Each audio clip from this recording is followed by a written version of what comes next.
What's up YouTube, Kato here, and today we're playing some cards. I'm bringing you some live 1-3 action at Humboldt Casino. I'm going to do my typical $150 buy-in.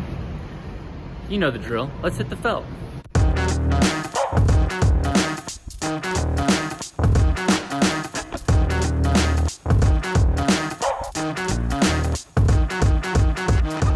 Got over 40 people on the 1-3 list. I called it an hour ago, and I'm about number 17, so once again we're waiting. But games are popping. It's a Tuesday night.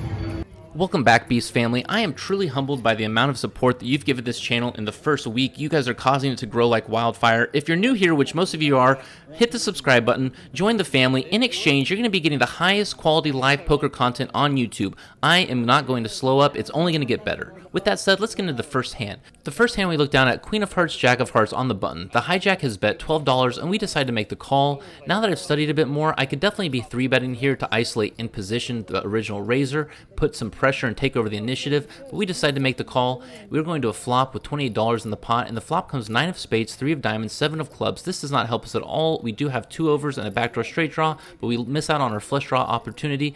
When the original raiser bets 20, I decide to fold. If there was a heart on the flop, or maybe 9-8 giving me the gut shot, I could make the float, but in this situation, I think it's best with my limited stack to just throw it away. Something that's important to me and I think is very unique for a poker channel is you're seeing the good, the bad, and the ugly. I'm showing you every single session I play, and they're not always going to be glamorous, they're not always going to be glorious. But one thing I can promise you is it's going to be as real as it can be. I'm really putting myself out there. It took a lot of confidence to say, you know what, I'm going to put it all online for the world to see, and I think that's what brings a very unique element to my channel. I'm showing you the complete grind, I'm showing you how I learn, and hopefully you guys also develop as players because of it. The next hand of note is Ace of Diamonds, Queen of Clubs, under the gun. I bet $12 to open the action, and the under the gun +1 player makes the call. It folds around, and we're going heads up to the flop. If you notice where it says under the gun by my hand, it's color-coded red. I've color-coded these positions red for bad position, yellow for medium position, and green for good position. The opening range under the gun is very, very narrow. You're only playing your best hands, and you definitely don't want to be limping from under the gun, as you'll typically find yourself in very tough spots on the flop, turn, and river based off of your very poor position.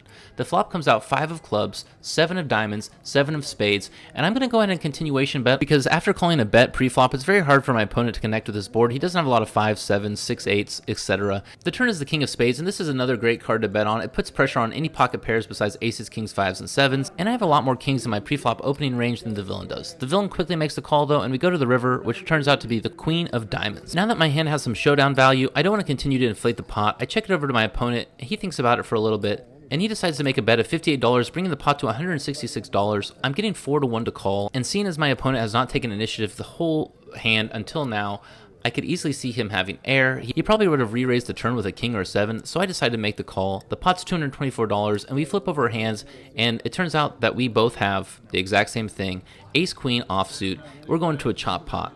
The next hand that we play is Jack 10 of spades. I'm on the button, as you can see by that green button symbol. The green, of course, represents this is a great position. I bet to $15. I'm sizing up a little bit. I could probably size up a little bit more to try to isolate, as this could easily lead to a waterfall call fest.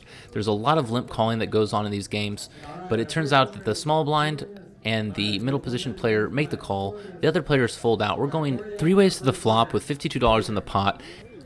Beast fam, I cannot describe how important position is in poker. It's the second most important thing there is besides your cards, and sometimes it's even more important than the cards that you hold. You're the ultimate decider on the action before the next card is dealt. Let's go to the board, which is Jack of Diamonds, 3 of Hearts, 3 of Spades. This is a fantastic flop for us. It brings us top pair.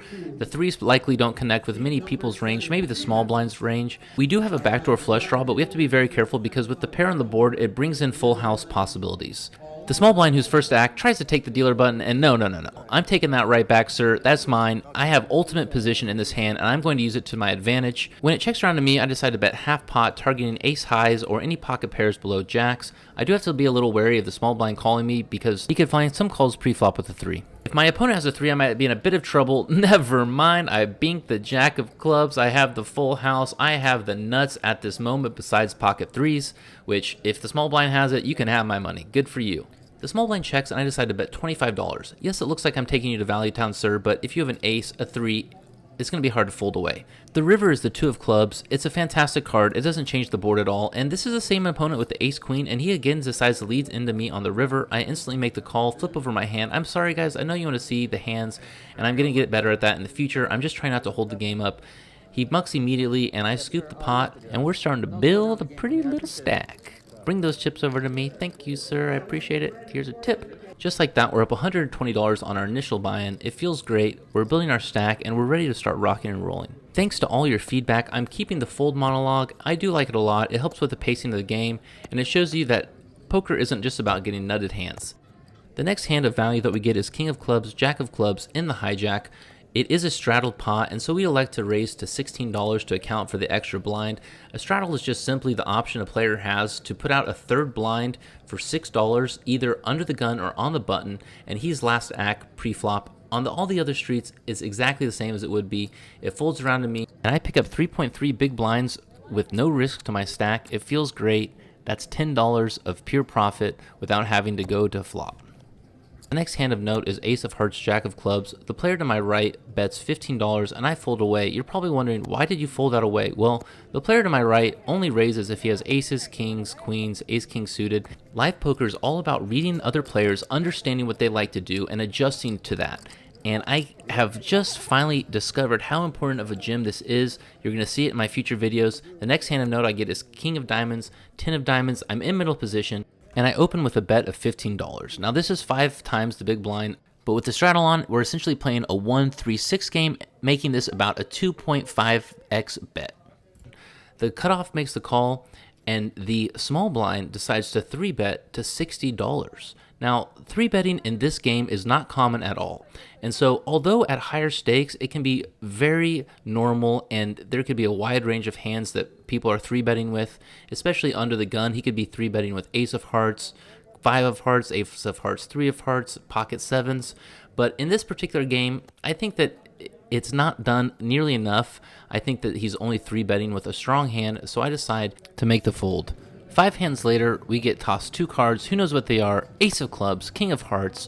It's a beautiful hand. I would much prefer it to be suited, and Ace-King can be a deadly hand. There's 2 limpers ahead. I factor this into my bet size, and I decide to bet $16. The button folds, small blind folds, the big blind folds, the first limper folds, and then the middle position player makes the call. We're headed to the flop, heads up, $42 in the pot, and the flop comes out unfavorable for us. 7 of diamonds, 4 of clubs, 8 of spades. As the original bettor, I could have a wide range betting from the cutoff, but with 3 low connected cards, the limp caller pre-flop has the range advantage for sure. If there was one face card on the flop, I would have the range advantage. The player donk bets for $16 and I float the call, looking to improve. The turn is the 8 of Hearts. It does not improve us, and the villain bets out for $20. I can call getting 1 to 6 on this price, but I'm hoping that we go to the river and it checks down. I'm hoping to play my ace high as a winner. If I improve, I still may not be good. We're just going to see what happens on the river, though, because this price is too juicy. The river comes out, the 9 of Hearts. It does not improve us at all. We were playing the ace high. We're hoping for a check from the opponent, but the villain has something else in mind. For the 3rd time this hand, he takes the initiative, betting out $50. It's a half-size pot bet, and with a 7 or a 9 with a good kicker, I may be able to make the call, but I definitely can't with ace high. I muck, and he wins. Very shortly after I pick up pocket aces and the low jack, there is a straddle on this hand, and I have the option to open. I do open to $16. It seems to be my standard raise this session, and I'm not going to deviate from that just because I have a strong holding. The idea is to conceal your pre-flop raising range by betting a standard amount no matter what you have. It folds around to me, which is disappointing, but what would have been much more disappointing is to get my aces cracked. I'm not limping ever with aces, so you shouldn't either. The next hand I pick up is Ace of Clubs, King of Diamonds. I'm getting dealt the top 5% of starting hands over and over, but I have nothing to show for it. There's a limper in front of me, and I size up to $20. I'm kind of frustrated from the last Ace-King offsuit hand I lost. I'm in poor position, and I don't want to let anyone see the flop cheaply. I would much prefer to go heads up in position with the original limper or the blinds. Unfortunately, it folds around, and it appears the table is tightening up. This session may not be the most exciting, but is definitely telling as to how a poker session can go even when you're being dealt good cards. A lot of factors have to go your way, and you have to stay on top of it. I'm sitting with about $220 when I decide to upset the poker gods by limping under the gun with 7-6 of Hearts. This should never be done. Right away my range is capped as I'm going to be opening my best hands, and limping out of position is just inviting a disastrous flop turn river situation. We're going 5 ways to the flop, and I'm going to see what the board brings out. Hopefully it is good for me, but it's not good for me, it's great for me. The 4 of hearts, 8 of hearts, king of hearts. I flop the flush with the gut shot straight flush draw. The big blind leads out for $7, and I elect to raise $20. I'm doing this as a value-driven raise because I want to build the pot. I also want to protect my hand against any other heart that's higher than mine, because another heart on the board will probably counterfeit my flush. Value-driven raise is a new term I'm adding to my dialect. It's opposed to a bluff-driven raise. When you bet, you're either betting for value as a bluff or for protection. The big blind makes the call after everyone folds away, and the turn is the 5 of diamonds, bringing in my straight. I wish it was the 5 of hearts. My 7-6 of hearts is blocking the straights that my opponent could have. There are 16 combinations of 7-6 offsuit and suited, and with my 7-6, that knocks it down to 12. I go ahead and bet out $40 when the opponent checks to me, and I get the news that my opponent is all in. This is slightly concerning because he took the lead on the flop, and then he checked it to me on the turn and then went all in, which indicates quite a bit of strength. He could already have a better flush. He could have something like ace-king with the ace of hearts or pocket aces with the ace of hearts, but it's doubtful because he would have raised pre-flop. He could have a set, or he could have 4-5, who knows, because there was no significant pre-flop action. He flips up my 1-outer to the straight flush, and then I see the bad news. He has the jack 5 of hearts. This is an important lesson. Taking the initiative pre-flop, waiting for better cards in a better position. This is the end of my session, unfortunately, and it's time to go home. Well, that's the end of the session. It was a quick one. It was a doozy. I got all my money in on the turn when I flopped a flush. The gentleman and the big blind had a larger flush, and I lost all my chips. So we're gonna wrap this one up. I think I maybe could have gotten away from that flush if I thought about it. Maybe not. I mean, I had flopped a flush, but it was a pretty small one, and the gentleman to my right seemed eager to get it in after I bet 40. But you know, he could have done that with ace of hearts, top pair. He could have done that with a straight possibly. So we're just gonna have to go home and analyze that a little bit. But thanks for joining me. If you enjoy the content, I hope you like, I hope you subscribe, I hope that you leave a comment. I hopefully will be able to start doing, you know, more than one buy-in at a time, because this is going to be a short video due to the fact that one and done. Once I lose, I got to get the hell out of there. So we're just going to continue this journey, and thank you for your support, and until next time, Kato out.